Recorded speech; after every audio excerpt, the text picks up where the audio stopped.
Legend has it that even on Jake Kilrain's deathbed, he was still picking fights.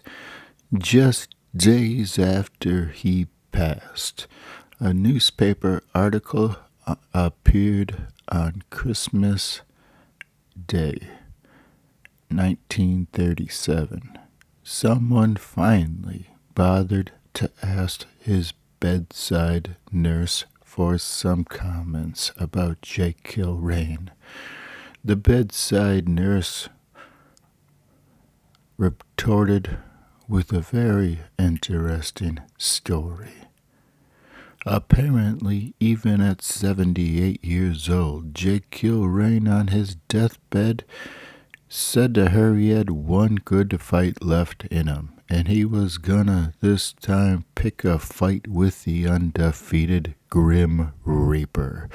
The Grim Reaper, the champion of the afterworld, never before defeated. But Jake Kilrain says he's got himself a puncher's chance. And just 20 seconds into the bout, the Grim Reaper KO'd Jake Kilrain and took his life from him. That's right, Jake Kilrain was KO'd by the Grim Reaper. And this story was relayed by his bedside nurse, one of the greatest fighters in American pugilism history.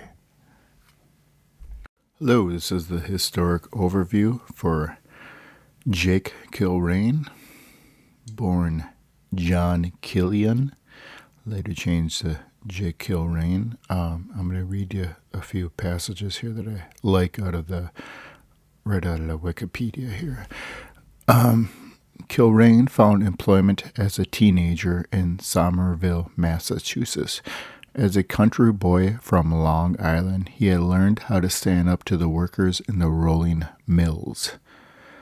By the age of 20, he had been recognized as the toughest fighter in the mill. Kilrain was also a championship rower, having won the National Amateur Junior Sculling Championship in 1883.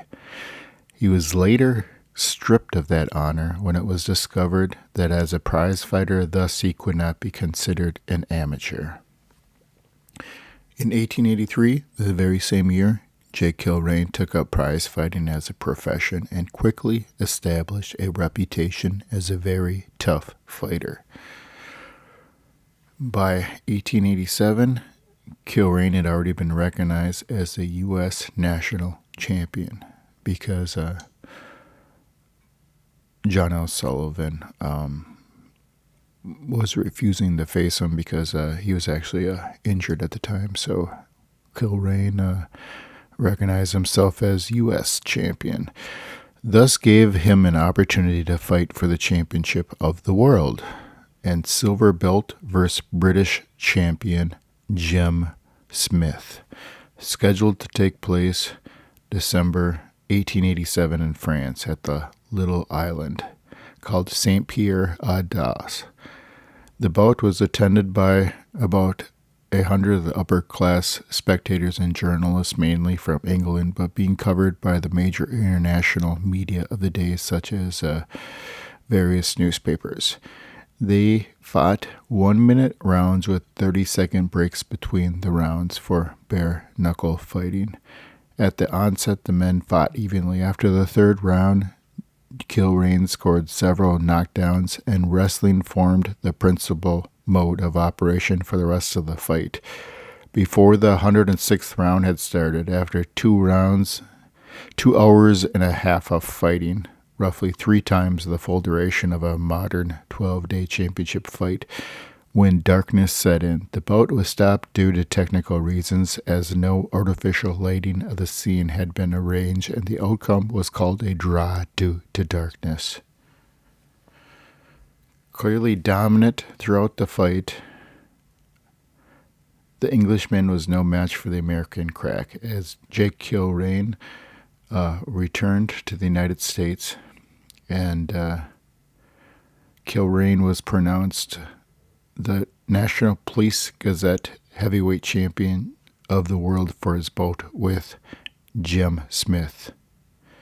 The award of the belting to Kilrain was part of the strategy by Fox to draw Sullivan into a fight. Any remote claim he had to the world title championship was lost after his match with John L. Sullivan. So that is the story of Jake Kilrain. During this time frame, boxing was a very beginning sport, and some of these fighters did not train like a much more modern boxers, as Kilrain was fighting during the infancy stages of boxing. And he was routinely known to get heavier and heavier as the years progressed, and he became more and more out of shape, where it wasn't really that he so much lost skill. He just was not in fighting shape for a considerable amount of his bigger matches. And even in the John L. Sullivan bout, Charlie Mitchell, who was training Jake Kilrain, states that it was an epic, monumental task just trying to get Jake Kilrain into the shape that he was for fighting John L. Sullivan. And reading through much of the fight, it's obvious that Kilrain wasn't in his premier fighting shape. So even at that point, that he fought John L. Sullivan, which is July 1889, the Jim Mace fight was still some distance in the rearview mirror of a couple years, and that time frame, Jake really let himself go, because he went for the whole full year of 1888 not fighting, because he didn't want to lose his prestige in another match, because he wanted to fight with Sullivan. And Sullivan was getting himself prepared to fight. He had some injuries that he was dealing with, a broken wrist during the Paddy Cardiff fight. So, and he had a broken arm in the Mitchell fight, so he was getting himself healthy. He really didn't have wasn't really like he was avoiding Kilrain. He just needed some time to mend himself. So that's how long the fight took to take place. And by that point, Jake Kilrain, I think, was 30 years old. And as I stated in multiple other videos here, particularly these pioneer fighters, the peak age where they seem to go over the hill was 27 years old. So at that point, Kilrain is 3 years past what would be considered his cutoff point for a prime. And it showed, I guess. He just seemed to age more dramatically than some of the other fighters. And after the match with John L. Sullivan, Jake Kilrain said he felt as if he would, and that he wasn't himself. And they did have there were several matches around this time frame where boxers did get drugged. Most notably would be Harry Lang against Frank Slavin, but he had a much worse effect than going the amount of time that Jake Kilrain went. So whether he was drugged or not is, I don't know. It's hard to prove. So he just said he didn't feel himself. So he said he felt like he was drugged. He didn't say he actually was drugged. He said he felt like he was drugged. So it wasn't his finest moment against Sullivan, as he went down multiple times to try and avoid punishment. But had the fight been taking place when it should have, actually, in 1887, just 2 years earlier, Kilrain would have been in far better shape and probably given Sullivan a much, actually more competitive fight than what happened in 1889. So, because he was obviously in shape for the Jim Smith fight, so he would have been in shape for a Sullivan fight when he originally wanted to fight him. And Sullivan stalled so much with the fighting fighters, it was like trying to extract teeth trying to get him into the ring. So even during the Jake Kilrain bout, he was drinking brandy between rounds. So he just wasn't training like a normal fighters trained in the day that these pioneers, the way they trained. So nonetheless, it's pretty obvious that Jake Kilrain possessed a great amount of natural talent. He had a very good punch. He kind of fought as a true cruiserweight, so he had the weight advantage over some of the light heavyweights of the day. And he obviously, through many of his matches, was able to get up repeatedly when downed and in trouble. I mean, the amount of rounds that he lasted against John L. Sullivan, when he certainly wasn't at his best and felt drugged, and he continued to just take a massive amounts of punishment. His endurance was a remarkable trait that he had of a boxer. And Jake Kilrain had one outstanding career, as he was one of the few fighters who was actually recognized as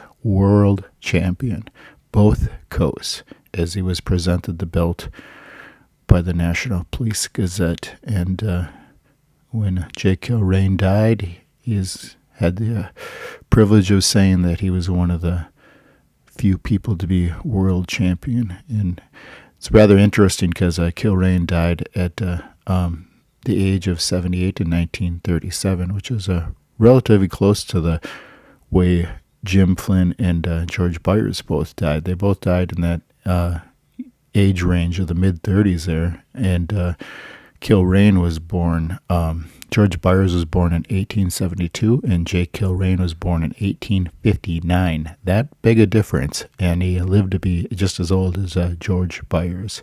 So rather long, remarkable life that Jake Kilrain lived, and he finally got KO'd by the Grim Reaper at the age of 78 years old. Jake Kilrain, your boxing profile is coming up.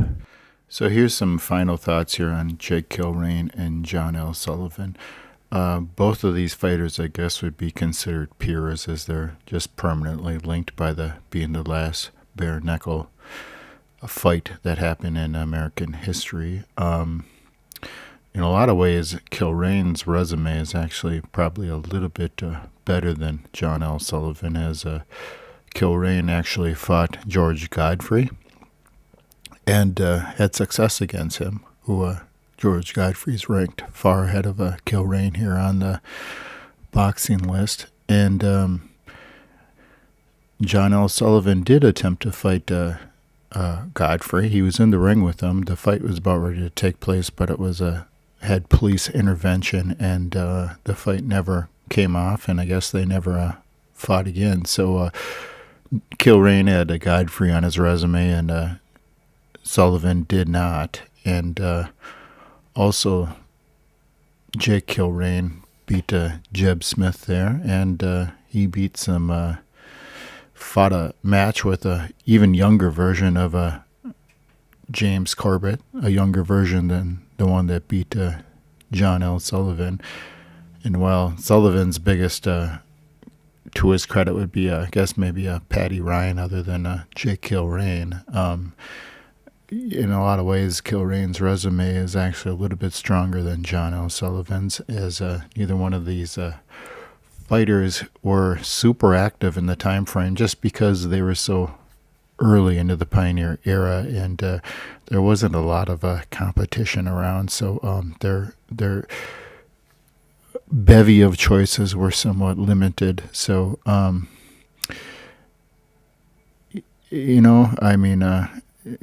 L. Sullivan was clearly significantly head and shoulders better than Kilrain in the match.